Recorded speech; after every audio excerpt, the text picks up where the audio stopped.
सवाल ये है कि हम अपने आसपास और अपने खुद के जीवन में भी बहुत कुछ होते हुए देखते हैं। अपने काम में, अपने रिश्तों में, अपने समाज में, दुनिया में।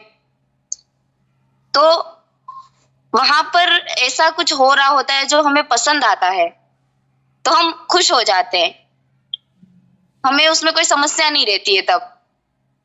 मगर जब कुछ ऐसा होता है जो हमें पसंद नहीं आता है, तो हमें गुस्सा आता है, हम चिढ़ते हैं और उसे बदलने की कोशिश भी करते हैं।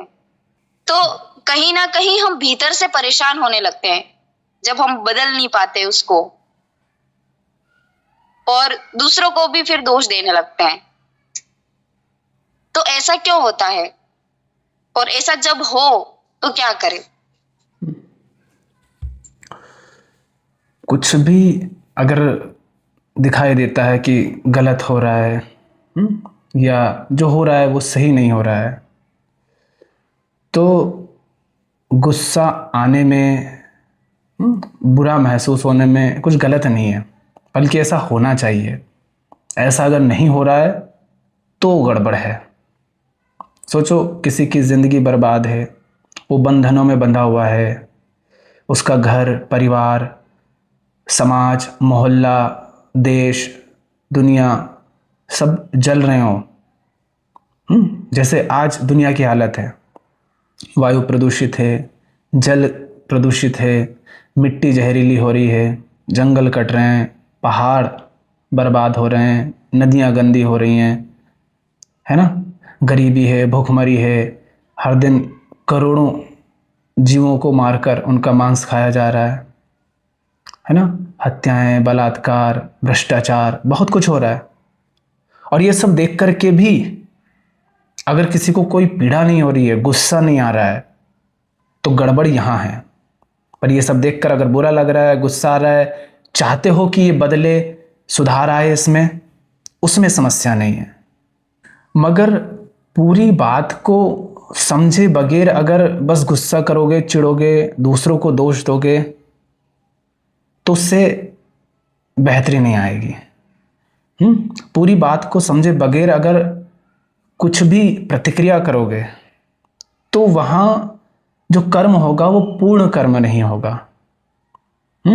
उस कर्म में पूर्णता नहीं होगी, और जिस कर्म में पूर्णता नहीं होती, जो पूरी स्पष्टता से नहीं आता, उस कर्म में कुछ कमी रह जाती है ना। समस्या कई बार कम होने की जगह और बढ़ने लगती है ना।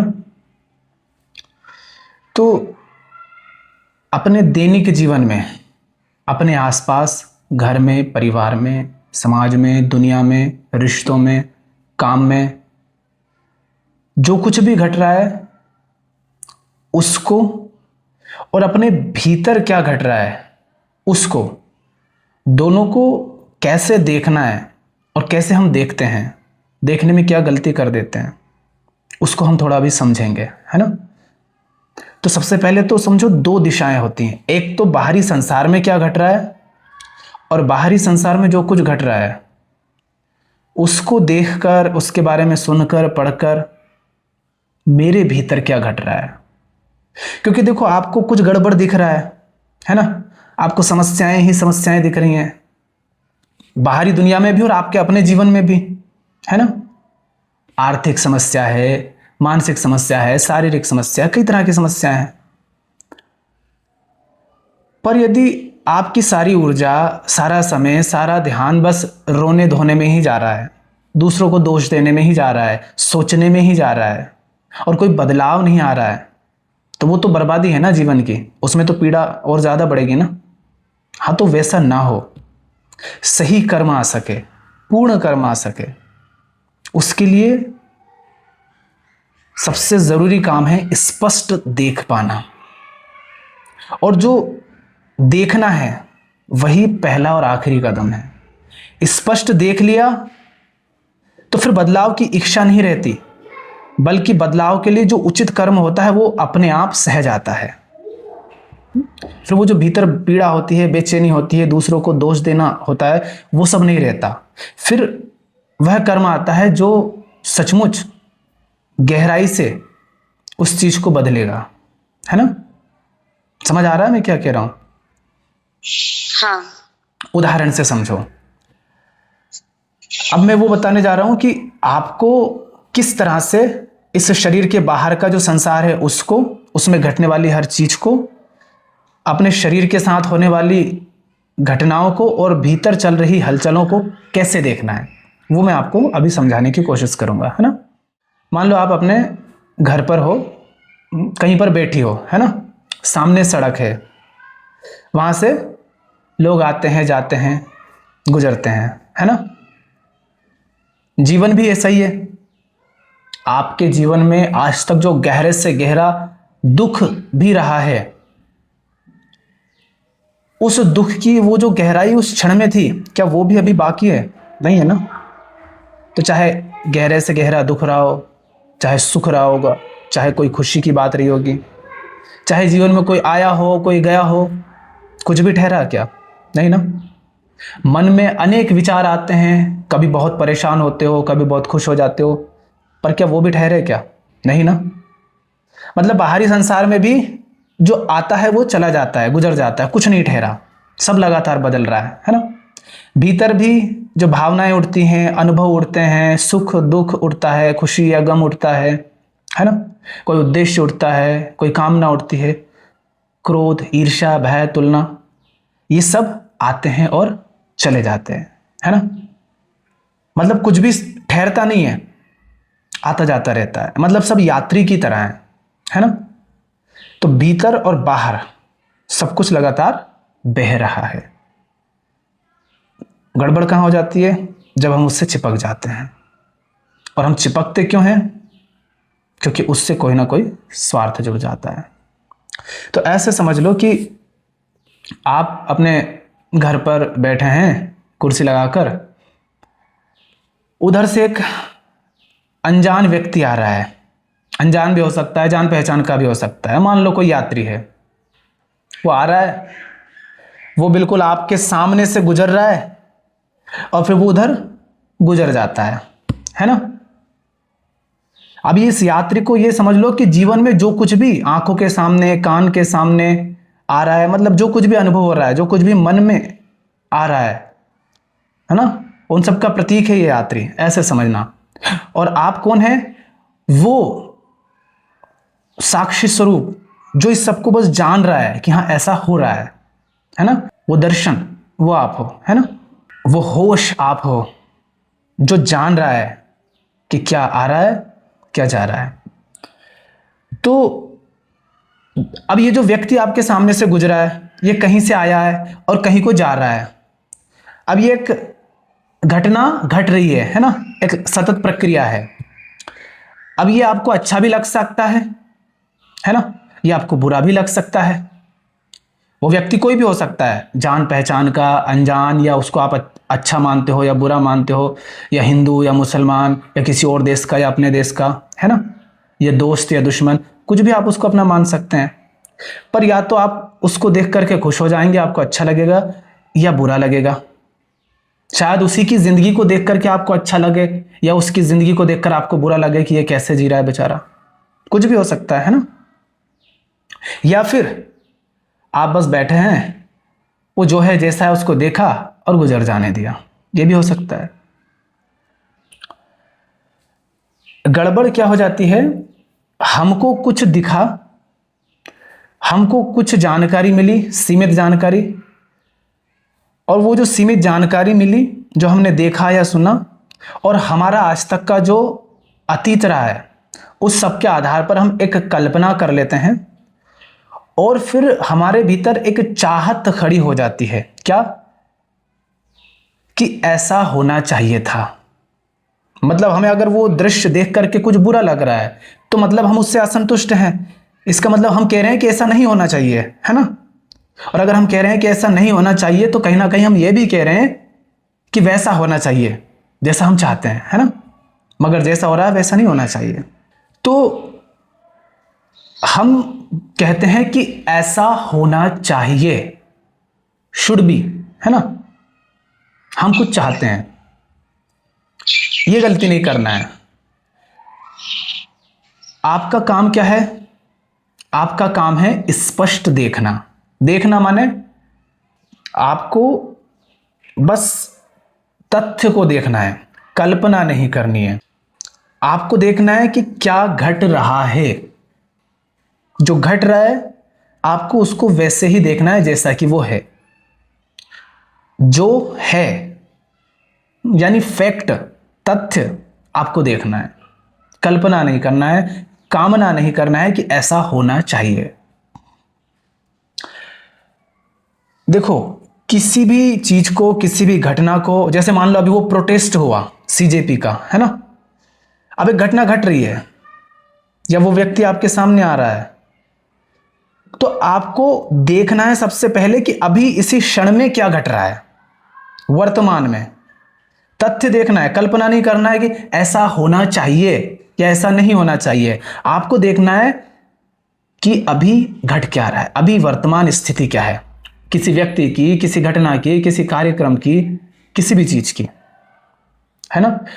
बाहरी संसार की भी, और अपने आप को देख रहे हो तो अपने भीतर अपनी हालत क्या है, कि मैं आर्थिक इस रूप से अभी मेरी हालत क्या है, मानसिक रूप से हालत क्या है, क्या विचार चल रहे हैं, कौन सा मुद्दा घूम रहा है ना, क्यों घूम रहा है, क्रोध उठ रहा है, ईर्ष्या उठ रही है, तुलना उठ रही है, बेचैनी उठ रही है, या अकेलापन महसूस हो रहा है, चाहे जो भी घट रहा है उसको देखना है कि अभी इस क्षण में हो क्या रहा है, कैसा महसूस हो रहा है, क्या विचार उठ रहे हैं, क्या प्रतिक्रिया आ रही है ना, क्या भावना उठ रही है, उसको वैसा का वैसा देखना है।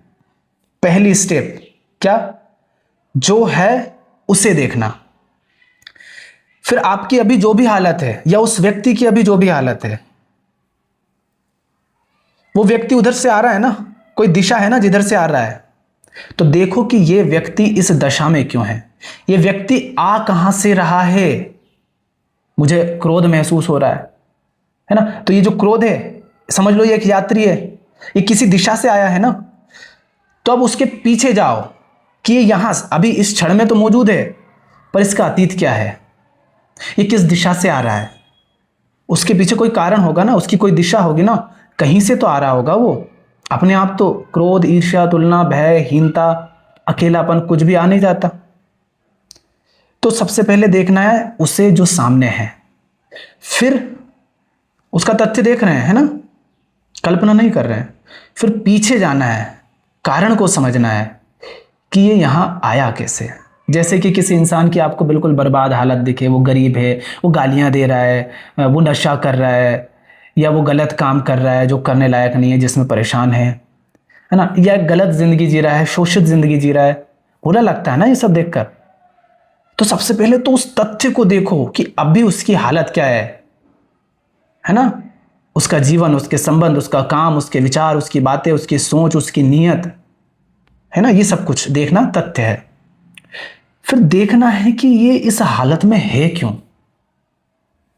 ये जो अभी इस क्षण में है ये ऐसा क्यों है, ये कहां से आया, इसने क्या यात्रा की कि ये यहां पहुंच गया, इसकी ये दशा हो गई। ये दूसरी स्टेप है कि पीछे जाना है, किस दिशा से ये यहां आ रहा है। ऐसे ही बाहर जो है उसको देखना है, ऐसे ही खुद को देखना है, हर चीज को ऐसे देखना है। और फिर ये देखना है कि अगर ये ऐसा ही रहा तो ये किस दिशा जाएगा, आगे इसकी दशा क्या हो सकती है। ये नहीं सोचना है कि इसको किधर जाना चाहिए। वो जो यात्री आया है वो आप देख सकते हो कि अभी उसकी स्थिति क्या है, आप ये भी देख सकते हो कि वो किधर से आ रहा है ना, पता कर सकते हो। चाहे वो यात्री बाहर का हो या मन में कोई विचार, भावना कुछ भी हो, है ना, यात्री किसका प्रतीक है वो ध्यान रखना। वो सब कुछ जो जीवन में आता है और जाता है ना, उसका प्रतीक है यात्री। तो आप देख सकते हो कि अभी यात्री की स्थिति क्या है, वो किधर से आ रहा है, और आप इस जानकारी और अपने आज तक के अनुभव, ज्ञान के आधार पर यह भी देख सकते हो कि आगे वो किधर जा सकता है ना।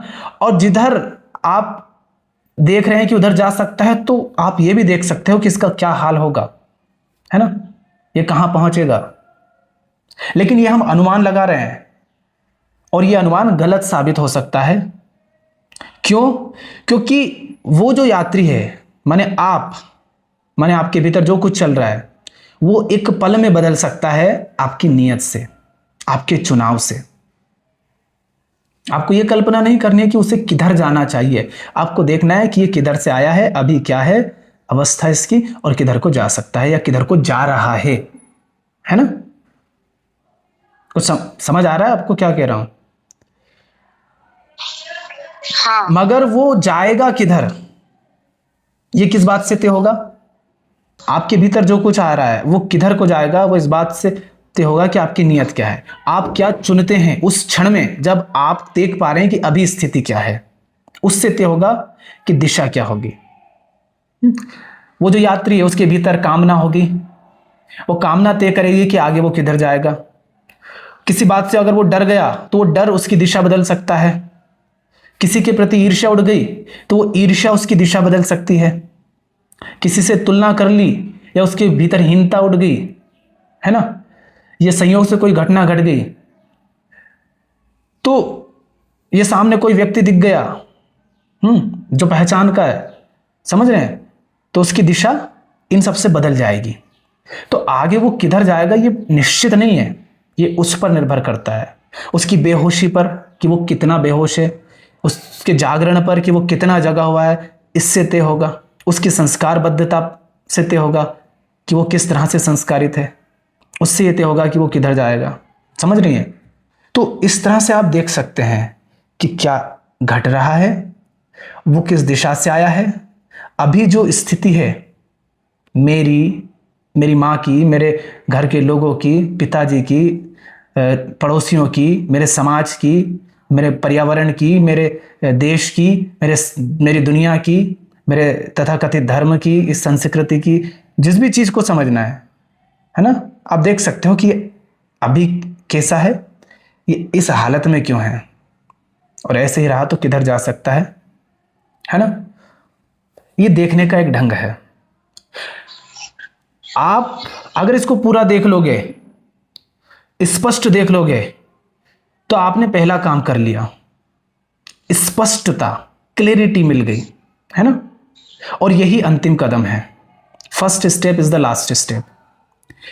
अब यहां पर आप इच्छा नहीं करोगे कि ऐसा होना चाहिए, अब डायरेक्ट कर्म आएगा।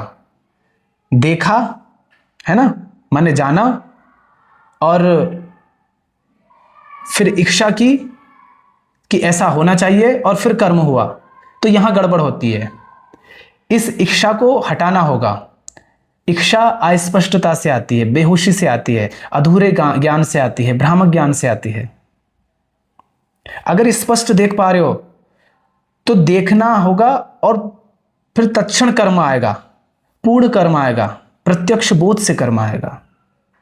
फिर वहां जो कर्म आ रहा है वो इच्छा से नहीं आ रहा है, वो स्पष्ट देखने से आ रहा है। और वो जो कर्म होगा जो स्पष्ट देखने से आ रहा है, वहां फिर आपके भीतर वो पीड़ा नहीं रहेगी। मतलब ऐसी कोई पीड़ा नहीं होगी जो व्यक्तिगत रूप से आपको परेशान करेगी। आपकी पीड़ा जैसे, मतलब ऐसे समझ सकते हो कि मेरा गम ये नहीं है कि मेरे जीवन में गम है, मेरा गम ये है कि जीवन में गम की कोई ज़रूरत नहीं है, जीवन में गम आवश्यक नहीं है, लेकिन लोग इतने बेहोशी में जी रहे हैं कि हर कोई गम में दिखाई देता है, इस बात से मुझे गम है। समझ रही हो? आप समझती हैं जीवन कितने अच्छे से जिया जा सकता है। दुनिया में ये जो इतने युद्ध होते हैं, हिंसा होती है, कलह क्लेश होते हैं, झगड़े होते हैं, उनके कारण को अगर आप अच्छे से देख पा रहे हैं साफ साफ, तो आप एक बेहतर जीवन जीते हैं। फिर आप देख पाते हैं कि कितना हमने अंधकार पाल रखा है जिसके कारण इतनी पीड़ा है ना। तो फिर दुख इस बात का नहीं रहता कि मेरे अपने जीवन में कोई दुख है।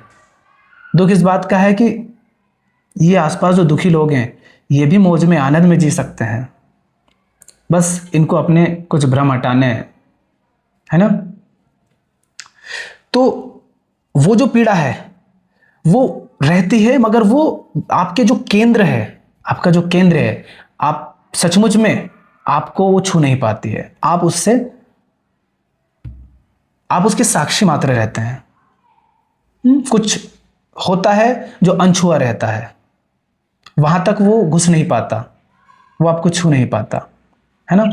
ऐसे समझ लो जैसे पंखा घूम रहा है ना, और बीच में वो जो कीला रहता है वो बिल्कुल स्थिर रहता है। जैसे गाड़ी का पहिया है, तो वो पहिया पूरा घूम रहा है, गाड़ी भी दौड़ रही है, मगर वो कीला स्थिर है। कुछ उसी तरह से आप अनछुए रहते हैं उस सब से। फिर ऐसा नहीं होता कि बाहर जो घट रहा है वो आपको हिला जाता है ना। तो भीतर फिर वो जो बेचैनी, वो जो पीड़ा, वो जो गुस्सा आता है वो नहीं आता, क्योंकि आप देख पा रहे हो कि कोई अगर मूर्खता भी कर रहा है तो वो क्यों कर रहा है। फिर आपको उस पर गुस्सा नहीं आता, बल्कि एक तरह से कह सकते हो तरस आता है, या उसके प्रति करुणा उठती है कि कैसे इस व्यक्ति को इसके भ्रम से बाहर लाऊं। समझ रहे? फिर गुस्सा नहीं आएगा। गुस्सा आएगा ऊपर ऊपर दर्शाने के लिए, बुरा भी लगेगा, मगर वो जो बिल्कुल भीतर ही घुस जाती है पीड़ा, वो नहीं होगी। उसमें आपको अपनी फिक्र नहीं रहेगी कि मेरा क्या होगा, मुझे बुरा लग गया, है ना, वो वाला नहीं होगा। आपको उसके लिए बुरा लगेगा। ऐसा होगा कब? जब आप स्पष्ट देख पाएंगे। मगर जब आप स्पष्ट नहीं देख पाते हैं तो आप वैसा कुछ चाहते हैं जो आपको पसंद है, जो आप सही मानते हैं, है ना, और वैसा नहीं होता है तो आपको पीड़ा होती है। तो कुछ सही चाहने में समस्या नहीं है, पर वो पूर्ण स्पष्टता से आना चाहिए, है ना। और पूर्ण स्पष्टता नहीं रहती है तब भीतर आपको पीड़ा होती है, अन्यथा नहीं होती है। फिर आप ये भी जानते हैं कि गुस्सा करने से, उसको दोष देने से समाधान नहीं होगा। कुछ अगर गलत दिख रहा है दुनिया में तो बस उसको दोष नहीं देते रहना है, वो गड़बड़ है और कोई नहीं चाहता कि अपनी जिंदगी बर्बाद करे। पर वो इतने भ्रम में है कि वो जैसे जी रहा है उसको वही सही लग रहा है, उसको अपने ही विश्वास, अपनी ही मान्यता, अपनी ही कल्पनाएं सही लग रही हैं, इसलिए तो वो वैसे जी रहा है ना। पर अंततः चाहता तो वो भी चैन ही है, सुकून ही है, शांति ही चाहता है। तो उसको दोष देने से कुछ नहीं होगा, आपको उसे शिक्षित करना होगा, उसे जगाना होगा। आपको समझना होगा कि कारण क्या है और उन कारणों पर धैर्यपूर्वक गहराई से काम करना होगा, शुरुआत से काम करना होगा, बिल्कुल जड़ पर काम करना होगा। जड़ पर काम किए बिना, जड़ को पोषण दिए बिना, सही बीज डाले बिना ऊपर ऊपर आप कुछ भी करते रहो, बबूल में आम तो नहीं लगेंगे, है ना। बीज सही बोना होगा, उसको खाद पानी देना होगा, फल अपने आप आएंगे। तो ये जो यात्री है ना, ये बाहर भी कुछ हो सकता है, कोई घटना हो सकती है, बाहर का कोई व्यक्ति हो सकता है, उस व्यक्ति की कोई बात हो सकती है, पशु पक्षी, पर्यावरण, जंगल, नदी, पहाड़, मिट्टी, इन सब की आज जो हालत है आप समझती है ना। क्लाइमेट चेंज क्या है आप समझती है ना। अभी बाढ़ आ रही है, लोग मर रहे हैं, गांव के गांव डूब रहे हैं। अभी असम में कुछ दिन पहले ही हुआ। हर समय, हर पल में कुछ ना कुछ विनाश हो रहा है, युद्ध हो रहे हैं, दंगे हो रहे हैं, हिंसा हो रही है, प्रोटेस्ट हो रहे हैं, परीक्षाएं कैंसिल हो जाती हैं या धोखाधड़ी हो जाती है, उसमें पेपर लीक हो जाते हैं, भ्रष्टाचार होता है, विद्यार्थी आत्महत्या करते हैं। तो उस पूरी स्थिति को समझो कि उस विद्यार्थी ने आत्महत्या की तो क्या सिर्फ इसलिए कि पेपर लीक हो गया? और अगर इसीलिए करी है तो एग्जाम तो 22 लाख लोग दे रहे थे कम से कम, फिर 8-10 लोग ही क्यों मरे, बाकी के क्यों नहीं? तो असली कारण पेपर लीक होना है या समस्या और गहरे में है, कुछ और है, पीछे है? असली समस्या और पीछे है और गहराई में है ना। तो अभी इस क्षण में क्या हो रहा है वो देखो कि अच्छा प्रोटेस्ट हो रहा है, अच्छा क्यों हो रहा है, अच्छा उसको क्या नाम दिया जा रहा है ना, वहां क्या क्या हो रहा है, और फिर देखो ये लोग ऐसे क्यों कर रहे हैं, इनकी मानसिकता क्या होगी, इनके विचार क्या होगा, इनके भीतर क्या कामनाएं हैं। मैं तो वहां नहीं हूं तो मैं क्यों नहीं हूं, और अगर मैं वहां हूं तो मैं क्यों हूं? समझ रही हो? तो जीवन में जो कुछ भी घट रहा है उसको ऐसे ही देखो कि घट क्या रहा है, और फिर देखो ये पीछे से कहां से आ रहा है, इसकी जड़ क्या है। उसको जब तक नहीं समझोगे तब तक इस बात को भी पूरी तरह नहीं देख पाओगे कि अभी क्या घट रहा है, क्योंकि ऊपर ऊपर तो बस दृश्य दिखेंगे, उसको आप कुछ नाम दे दोगे अपने अधूरे और भ्रामक और सीमित ज्ञान के आधार पर, उसका कुछ अर्थ लगा लोगे और ये भ्रम पाल लोगे कि समझ आ गया, मगर वो आपकी सिर्फ कल्पना है। और फिर परेशान होगे, अपूर्ण कर्म आएंगे, गड़बड़ कर्म आएंगे, उससे कुछ नहीं बदलेगा। बदल गए शिक्षा मंत्री, क्या सुधर गया? कुछ नहीं सुधरा, कुछ नहीं बदला, सब कुछ वैसा का वैसा जारी है, बल्कि और भ्रम हो गया कि हम क्रांतिकारी हैं। समझ रही हो? तो आपको पूरी बात देखनी है। बाहर कुछ घट रहा हो या बाहर कुछ आ रहा हो जा रहा हो या भीतर कुछ आ रहा हो जा रहा हो, दोनों को समझना है। और बाहर और भीतर जो कुछ है उसका संबंध देखना है, क्योंकि बाहर जो घट रहा है वो भीतर से ही तो आ रहा है ना।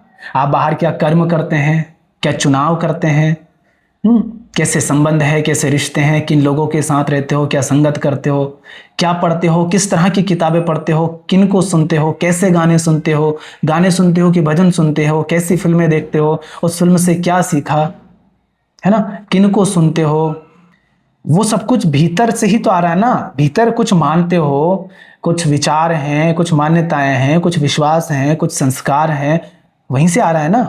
तो उस जड़ को देखना है कि बाहर जो कुछ चल रहा है भीतर इसकी जड़ क्या है। तब आप जान पाओगे कि असली समस्या क्या है और असली बदलाव कहां से आएगा, है ना। वरना उसकी वो जो दिशा है वो उसकी बेहोशी से, उसके अंधकार से, उसकी संस्कारबद्धता से तय होगी, है ना, संयोगों से तय होगी, समाज तय करेगा, उसके डर, तुलना, भावनाएं, ये सब तय करेंगी। उसकी माने किसकी? आपकी दिशा, आपके जीवन की दिशा, है ना। और इसी को ध्यान कहते हैं, इसी को होश में जीना कहते हैं कि ये जो कुछ भी घट रहा है इसके प्रति आप पूर्ण रूप से जागरूक हों, इसको पूरी तरह देख पाएं। कुछ पूछना है आपको इसमें? जब सवाल था ना तो उसका अर्थ मैंने कुछ और ही लिया था। पर अच्छा, आपने क्या अर्थ लगाया था? जैसे आपने मतलब ये सवाल था कि हाँ कि कुछ ऐसा मतलब हो रहा है जिसमें मुझे वो पसंद नहीं आ रहा, जो कुछ सही होना चाहिए पर कुछ गलत हो रहा है, वो पसंद नहीं आ रहा है। मेरा मतलब मैं उस सवाल को यूं समझी थी कि जैसे कि किसी का स्वार्थ है कोई,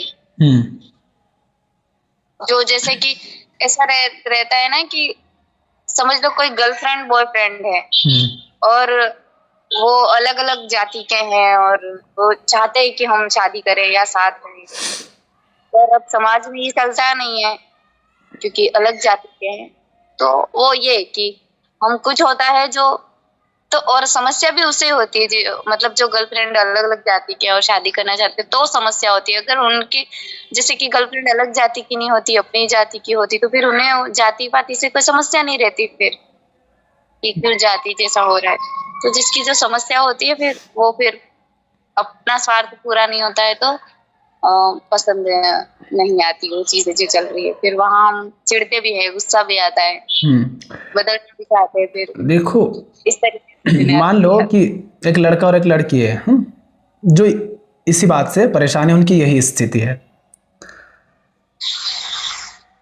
अब हो सकता है कि इन्हीं में से कोई जाति के नाम पर बहुत कुछ स्वार्थ पूरे करता हो, कोई अपने आप को ऊंची जात का मानता होगा, कोई नीची जात का। अनेक इसके जीवन में ऐसी चीजें होंगी, ऐसे मुद्दे होंगे, ऐसे विचार होंगे, ऐसी बातें होंगी जो जाति से जुड़ी होंगी। क्या ये उनका भी विरोध करता है? क्या उनको भी अस्वीकार करता है? वही ना, वो मतलब वही बात है कि अपना वहां पे अपना स्वार्थ है उसका, इसलिए वहां पर उसे समस्या हो रही है, नहीं तो उसे समस्या थी नहीं इस बात से। यहाँ पर चूंकि आपका कोई स्वार्थ है, आपकी कोई कामना है, बस वो पूरी नहीं हो रही है, आप इसलिए चिढ़ रहे हो। पर क्या आप पूरी बात को देखना भी चाहते हो?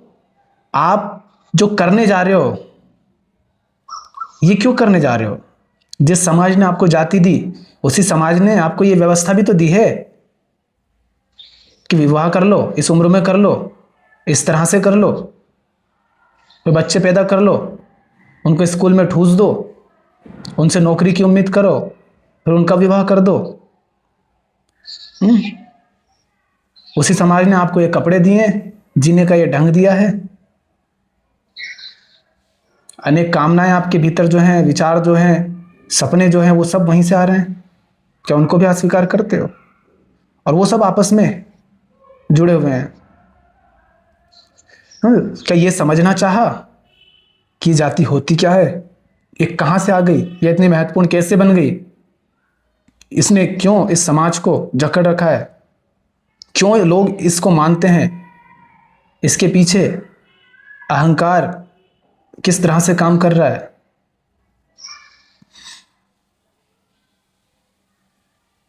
पहले तो समझना होगा कि वर्तमान हालत क्या है जाति को लेकर के, और भीतर वो क्या है जो इस चीज को पकड़ के रखता है।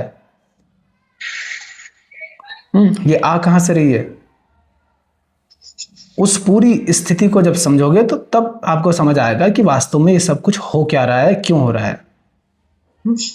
फिर ऐसा नहीं होगा कि जो व्यक्ति इसको मानता है उसके प्रति आप अंधा विरोध करेंगे या उसको गालियां देंगे। अगर आपने समझा है तो आप उससे मुक्त हो जाएंगे। अगर वो चीज काल्पनिक है, भ्रामक है, व्यर्थ है, हिंसा से भरी हुई है, शोषण से भरी हुई है, अन्याय और अत्याचार से भरी हुई है, तो आप उससे मुक्त हो जाएंगे।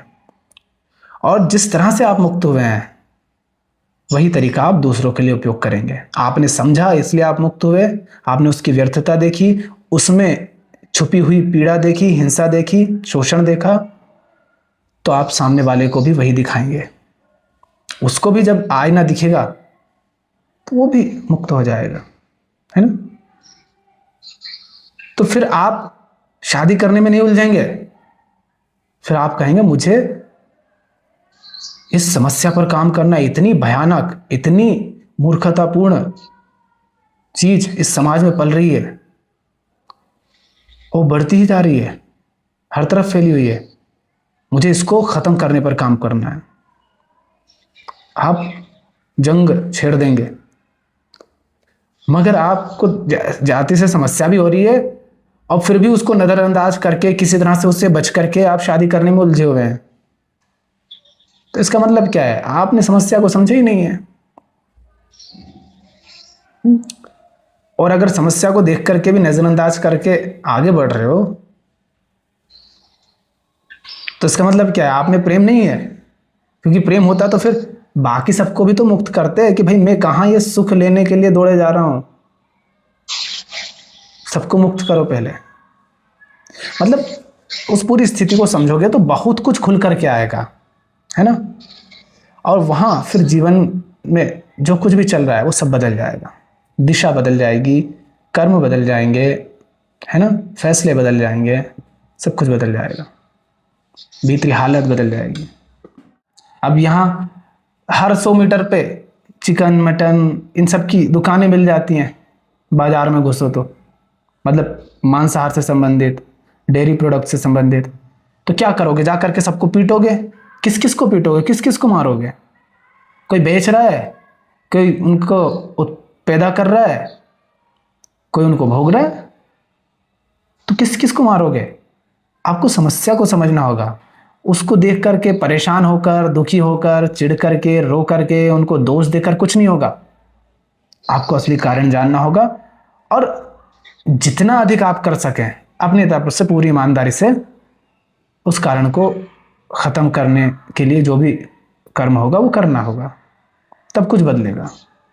यूं ही चिल्लाने से, रोने से, चिढ़ने से, दुखी होने से, परेशान होने से, दूसरों को दोष देने से या खुद को दोष देने से कि मैं कुछ नहीं कर पा रही हूं, कुछ नहीं होगा उससे, है ना। बस जो असली काम है, फिर जो दिख जाए कि ये असली समस्या है, फिर उसके प्रति जो कर्म आए उसे होने दो, उसको समर्पित हो जाओ।